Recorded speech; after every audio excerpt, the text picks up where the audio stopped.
Hi, I'm Ted Weil, the producing artistic director at Falcon Theater. In these crazy times, arts organizations are looking for innovative ways to remain creative. Artists live to create, and we believe that people want something special to look forward to. Falcon Takes Flight is Falcon Theater's outreach initiative that takes art out into the community. We produce literary works by regional authors in non-traditional spaces, libraries, museums, and schools, just to name a few.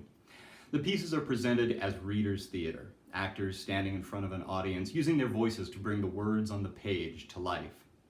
We often partner with Raison d'Etre, a local music trio, to provide live music during these performances and create a truly unique theatrical experience.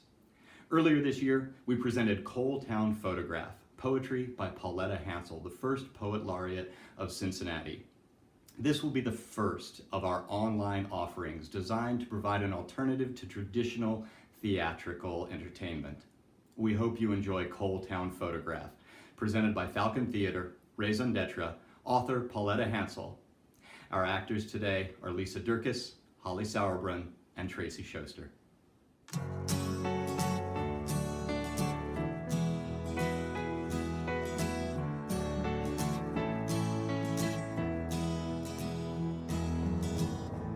Beautiful river, filling the valley, green waters lapping the Kentucky shore.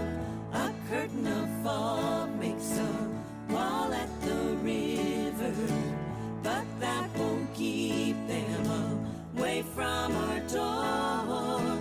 Sliced up the hillside, brought in the railroad, stripped out the coal, and they came back for more. The company store up and bought out our souls, Lord, we'll never get out from under 'cause we're poor. The river swells with the cleansing rain, but it can't wash away the light.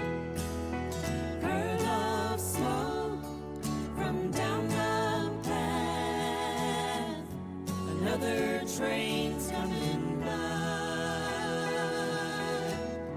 another train's coming by. The swinging bridge sways out over the water while miners are carving out miles down below. Can't drink the water, the well's full of sulfur. They're paving the mountain, there's nowhere to go. The river swells with the cleansing rain, but it can't wash away the light. A pearl of smoke from down the path, another train's coming by, another train's coming by. Beautiful river, filling the valley, green waters, Kentucky shore. A curtain of fog makes a wall at the river, but that won't keep them away from our door. The river swells with the cleansing rain, but it can't wash away the light.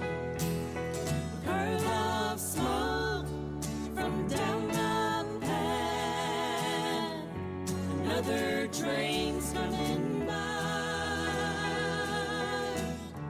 another train's coming by, another train's coming by.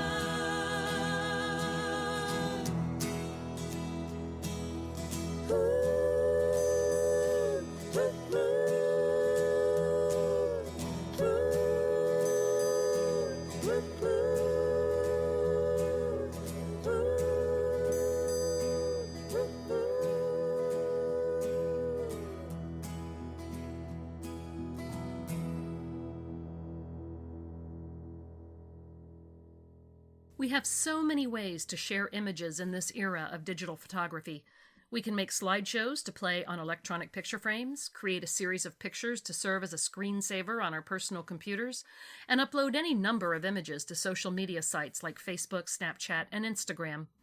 And yet there is something magical about holding an actual physical photograph in our hands or poring through the photo albums so carefully assembled by our parents and grandparents. To look at a photograph is to open the floodgates of memory.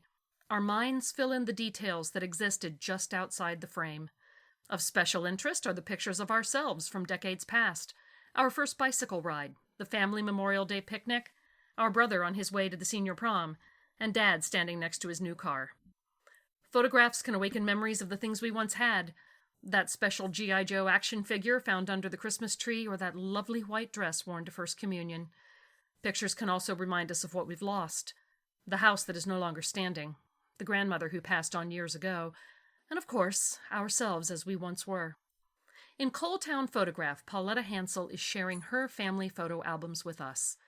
Hansel, the first poet laureate of Cincinnati, Ohio, was raised in a coal mining town in the heart of Kentucky's Appalachian region.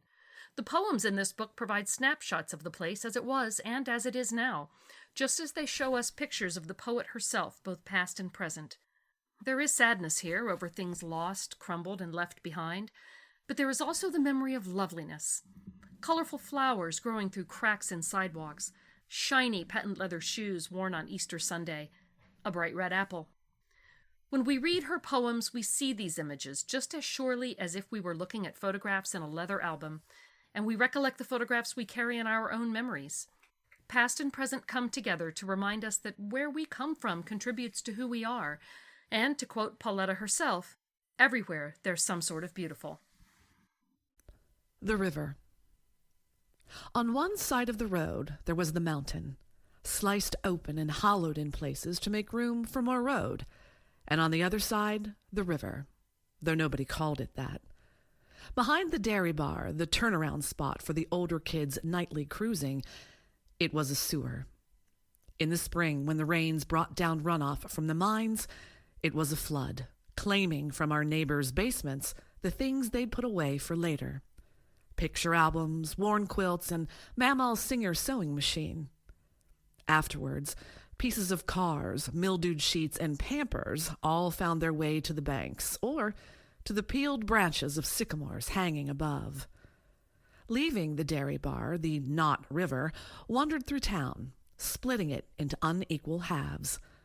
That summer I turned 13, I pedaled my bike across a rusted bridge to a part of town I'd never heard of, where I saw no one, a Wild West ghost of a town like on TV, with an abandoned train station that was mostly splintered platform and tumble-down bricks, weeds growing up through broken-out storefronts and caved-in houses like turtle shells I'd seen smashed on the road. I craved the old town's emptiness, and how the pounding of my heart echoed beneath the cicada's shrill song. From there, I'd bike the road along the banks, stopping on the graveled berm with its Queen Anne's lace and honeysuckle, the flowers of places unclaimed, breathing in my own aloneness. Never had I strayed so far. I thought I'd left it all, my mother's hovering love, the too muchness of my body. I'd return home dry inside, that solitary self, glistening with my own salt. Where do you want to spend eternity? All I could imagine was an afterlife spent in a cedar chest, only the fraying lace of linen to amuse the hands. Death is not sleep, they told me. There must be endless spools of everlasting thought filling and spilling out into the earth below, the earth above. No rest for the dead's restless mind. Later, the cumulus streets of heaven had not much more appeal, with gates that opened and closed like the pearly clasp of mother's purse, letting you in, not out, wearing the clothes they chose for burying you, with only choir robes to change into should you burst a seam. Hell hardly mattered. I had seen beneath the cast-iron floor of Granny's cook stove, knew there'd never be eternal life among those burning coals. If they had asked before they lay me down to sleep, I would have said, I'll take my heaven here. Cool cotton sheets with quilts tucked round and books, the ones I never mind to read again. An ode to library basements, and to the girl who skittered down the steps those bottomless Sunday afternoons to lose herself in possibility. You made me. Those windowless hours spent wandering the moors, Parisian streets, the gravity of stars, the endless alphabet of other people's lives. My mother's Sunday roast, TV's pallid drone forgotten. I breathed you in. You breathed me out again. No less myself, more. Villanelle in a minor key. My father's favorite songs were in a minor key. Shady Grove pining by the midnight door, feet bare on the splintered floor. At night, I'd see my father's cigarette smoldering to ash beside his stacks of books, the stereo humming the monk's low chant in a minor key. He'd been a child no one thought to love. His people felt it plenty just to take him in, toughen him up for the coal mine's splintered floor. Still, my parents packed us up with gifts and lunch to wind the hairpin curves, the same day back again. Beneath his breath, my father sang in a minor key. Shady Grove's stockings wound round blue-veined arms, thin as his mother's that had cradled her boy before she was laid on the coffin's splintered floor. My father lived for books and music and for us. He never saw the point in the family tree. My father's favorite songs were in a minor key. His past was a splintered floor.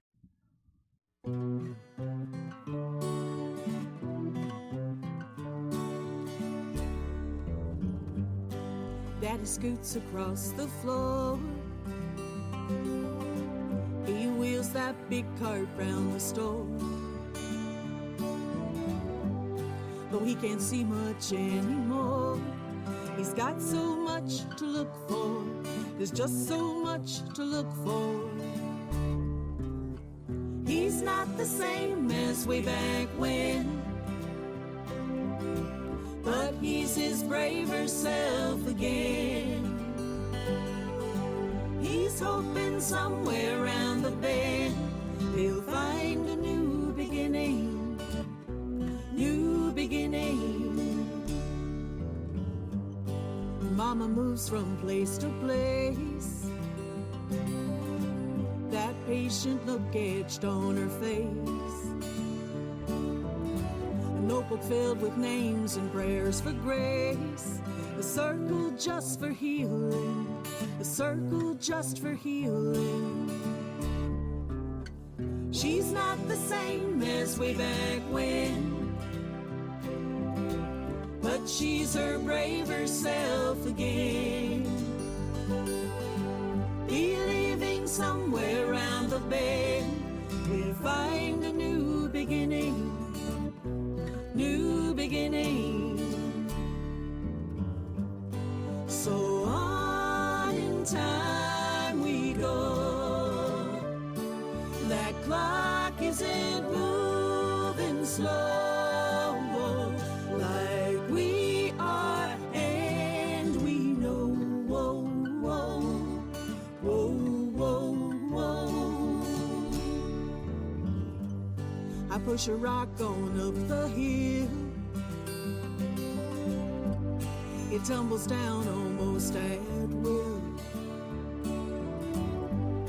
I hear the laughter loud and shrill, and I wanna throw my hands up. I just wanna throw my hands up. I'm not the same as way back when, but I'm my braver self again.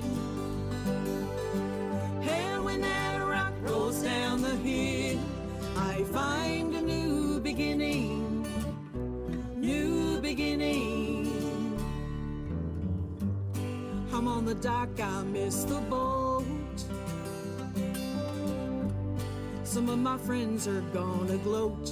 I told you so. How can I keep this dream afloat?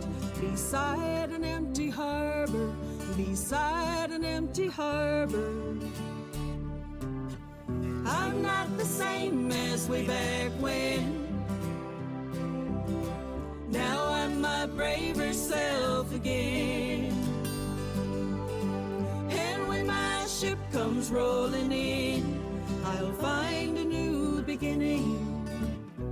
New beginning, find a new beginning.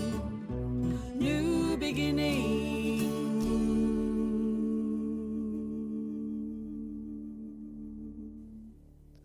Visit to Cutchin Creek, 1968. Sleeping in is what we town kids do on summer mornings. Sleep until the wash is done and toast crumbs brushed away, and mothers take the curlers from their hair to chat across their fences for a while, in cotton dresses nipped in at their waists, fathers forgotten till their tables must be set. Sleep in, then stumble out to where the sidewalks blind us as we ride our bikes through town and to the cool again of friendly houses. And so sleeping in is what I do on Cutchin Creek, this place they've brought me to with no sidewalks or fences, where the reluctant sun remains behind the hills long after morning crows. Sleep as Granny plaits her slumbered hair again and coils it like the snake my cousin pulled me back from. "Just in time," he said. Sleep while the graveled voices of the men pull from the house in pickup trucks. Sleep in till Granny's biscuits are cold and the grass that welts my calves is almost dry, and cousins clamor at my door, amazed she's let me lie there. Sleeping in's the only thing the same as town here in the country where my mother lived, then left, but leaves me too, come summer. On Cutchin, even words I've learned to count on came out wrong. My vowels too short, my consonants too hard to pass here without notice. No matter how I try to skirt around the men, their laughter spits at Larney's girl, plump as their hens and just about as lazy. My cousins will not give me up so easily. Their voices try to skip me safe across the slick green stones of Cutchin Creek and up the steep bank to the woods my mother loved. They holler down from rocks and trees she scratched her name in. But I live too far from this place. Farther than the 60 miles from Cutchin to the house with shelves of books I read in soft-clipped yards on summer afternoons. And so I sleep, and then pretend to sleep some more, waiting for my parents' car to take me home. The town. I have been gone so long, I think perhaps I have invented it, this town, but for snapshots with glimpses of place that frame the people who are the camera's intent. 3 nuns in full habit, only the hint of forehead beneath the starched white band.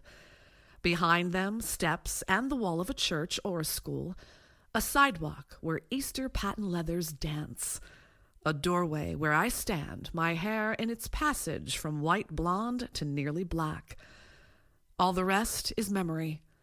The walls red brick, the steep pitch of the roof above the doorway's arch, the ledge I have jumped down from, the one I walk from home to church and back again to have my picture taken in my new cloth coat and buckle shoes. When we return years later, my mother, my new husband, and I, the town seems oddly rendered, as if captured in a globe swirled with snow, though it is spring. The redbud barely faded, the yellow-green of lawns too harsh against a sky, the color of that Easter coat. Yet here it is, the place itself, the church, the school, and schoolyard too, the swings, the monkey bars, the merry-go-round, last year's grass grown up through its splintery slats, and at the center where the metal pole has rusted. 40 years ago I lay there looking up at that same swirling sky. Even the house we lived in, though twice we miss it with its added wing, as my husband drives up Main Street and back again, until my mother spots the doorway, just as the photograph remembered. 2 photographs. Was I ever that young?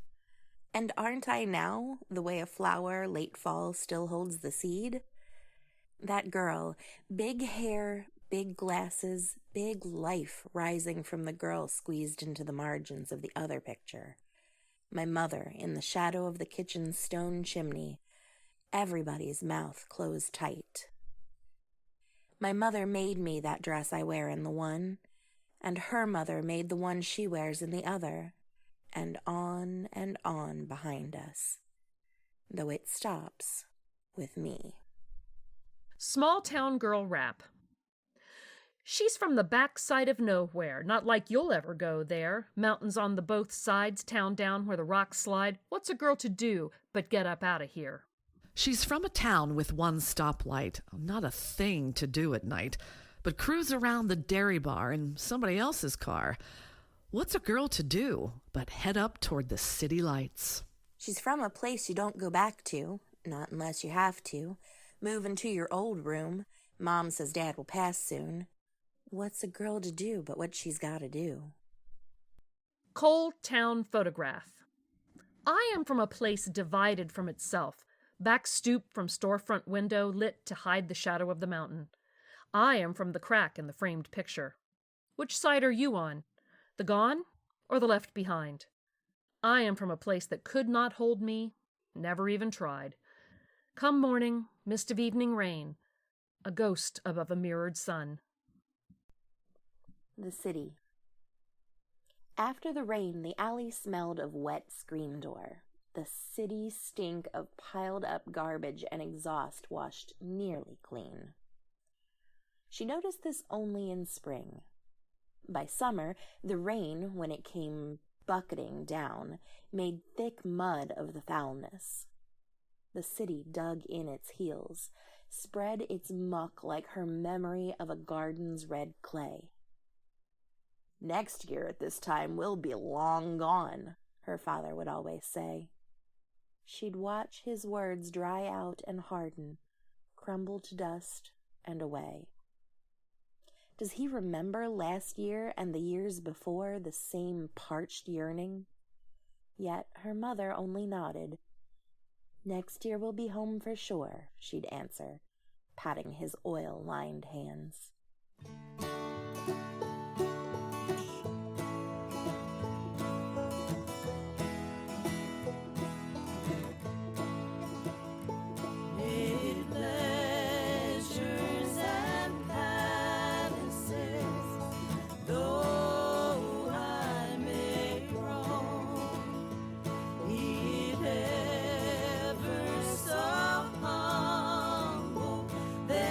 No place like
When you ask me to tell you about my father, what's left is the myth of him, the words we use, scrawled symbols to remind us he was there.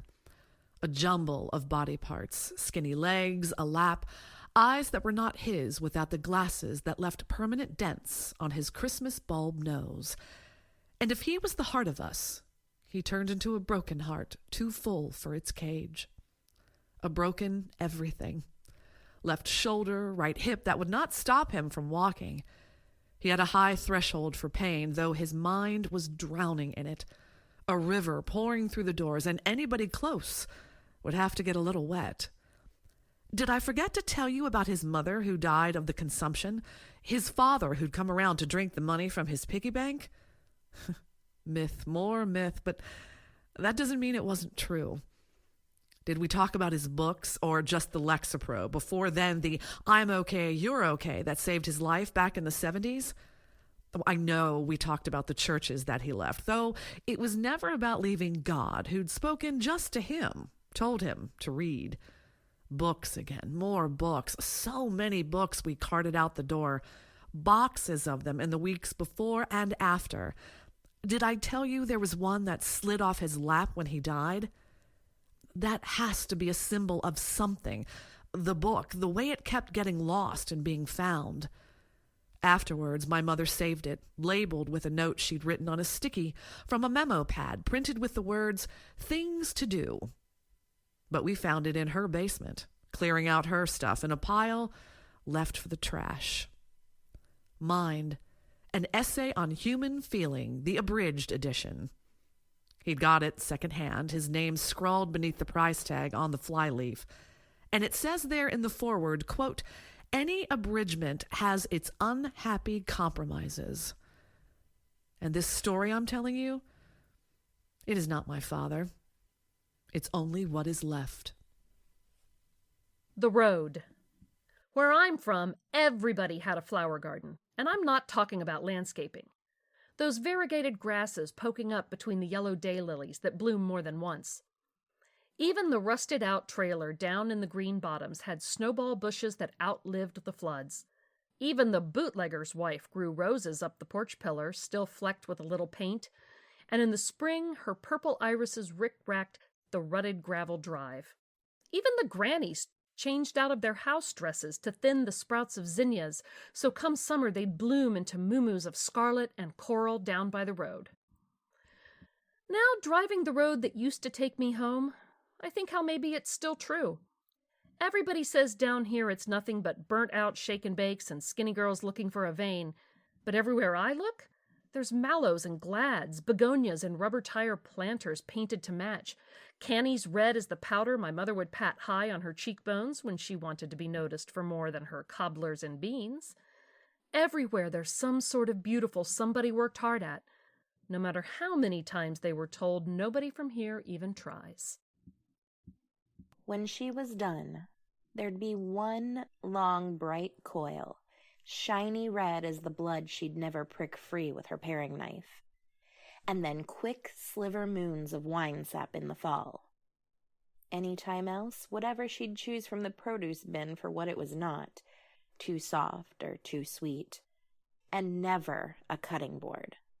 One hand for the apple, the knife in the other angled away from her palm, slicing the firm flesh we'd eat before it was mottled beige.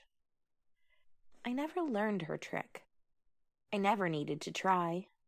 Grown, I'd bite through the crisp peel with no particular style, all the way to the galaxy of seeds at the core. Only later, too late, by my own kitchen sink, I make a mess of it. My dull knife carves clumsy through skin her remaining incisors can't break. At the nursing home, after lunch of gray mush, I slip fat chunks into the mouth of my fruit-hungry mother, first biting away the red. Remember, rock, scissors, paper. My parents' wedding rings on my dresser in the jeweled box where my mother kept his until she forgot. And on the top shelf of my closet, her old sewing shears, one tip broken. In her purse, I found a sticky note printed with the word, "Remember," above somebody's phone number. Nobody knows whose. Elegy. All things break away. Paper loosens from its spiral bindings. The music box's key has overwound. Even the good fountain pen lets loose black rivers. Cells divide and spread inside our secret caves. Parents die. Children scatter continents beyond. Some days there are miracles. Missives, remission, pictures lost then found under our Christmas trees. Tea tins, coasters, a father's army tags retrieved from that vast somewhere our once precious objects reside. But mostly not. Mostly it is up to us to speak of absent things, to bring to our neglected pages the smell of lavender remembered in the pillow where my mother's head once lay. The truth is, you were easier to love lost than losing. Easier to hold when my hands finally set aside the useless mending of your frayed threads. The truth is, by the time you had forgotten everything but the gospel song sung by the girl you'd been before me, there was no need for anyone's forgiveness anymore. What wondrous love is this? Sing on.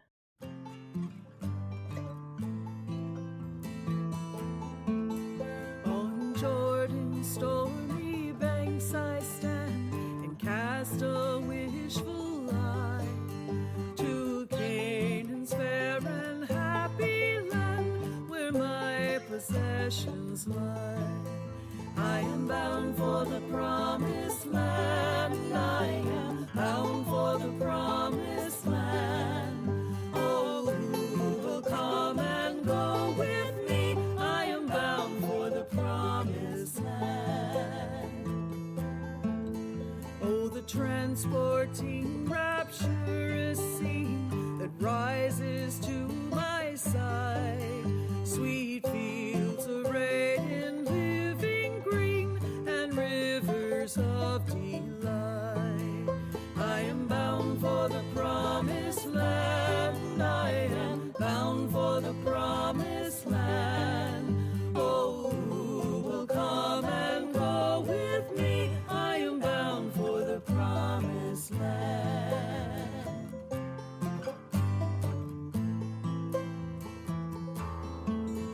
They're generous fruits that never fail on trees immortal grow.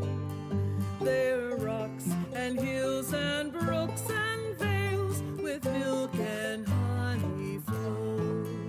I am bound for the promised land. I am bound for the promised land. Oh, who will come and go with me? I am bound for the promised land. Soon will the Lord my soul prepare for joys beyond the skies, where never ceasing pleasures roll and praises never die.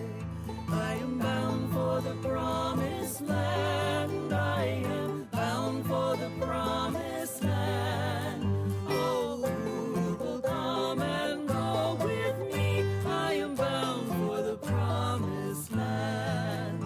I am bound for the promised land. Coal.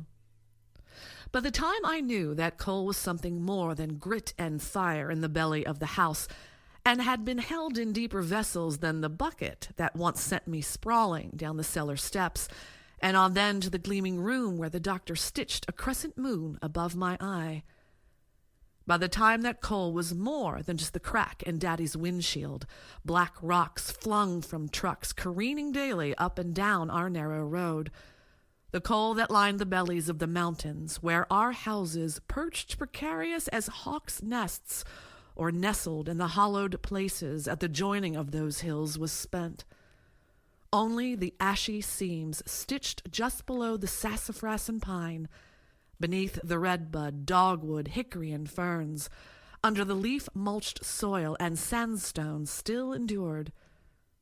Now that's gone too, blasted and stripped away. The hills a moonscape up above the sagging houses and the towns. The road, its hairpin turns and crumbling berms, is gone as well. A new highway rumbles through the place that doctor sewed my eye. All scars remain. The claiming.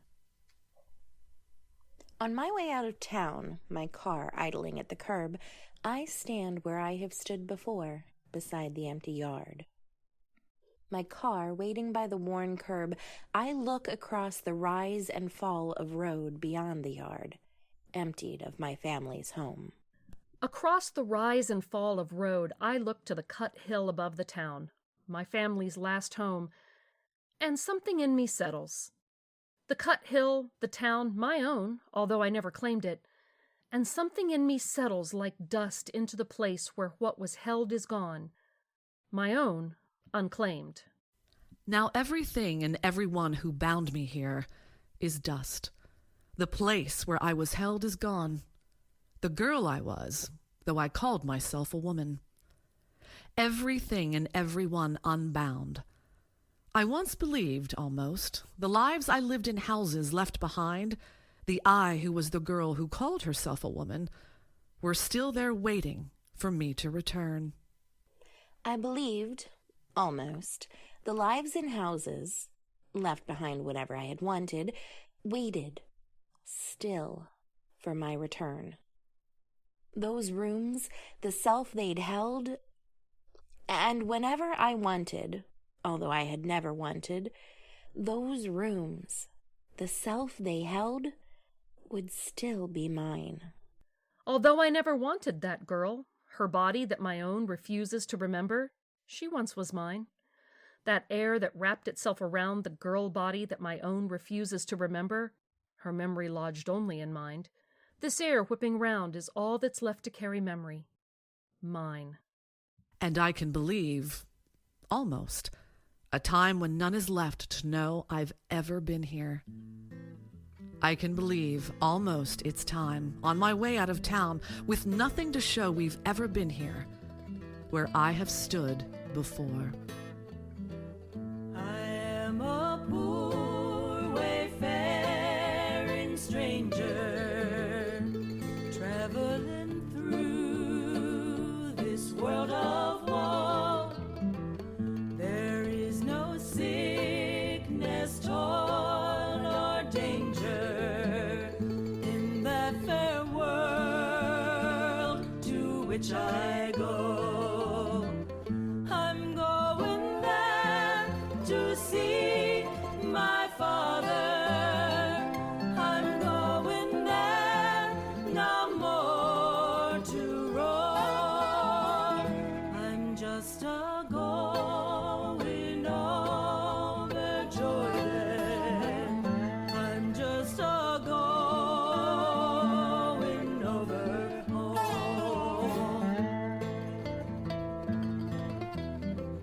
I know dark clouds may gather round me.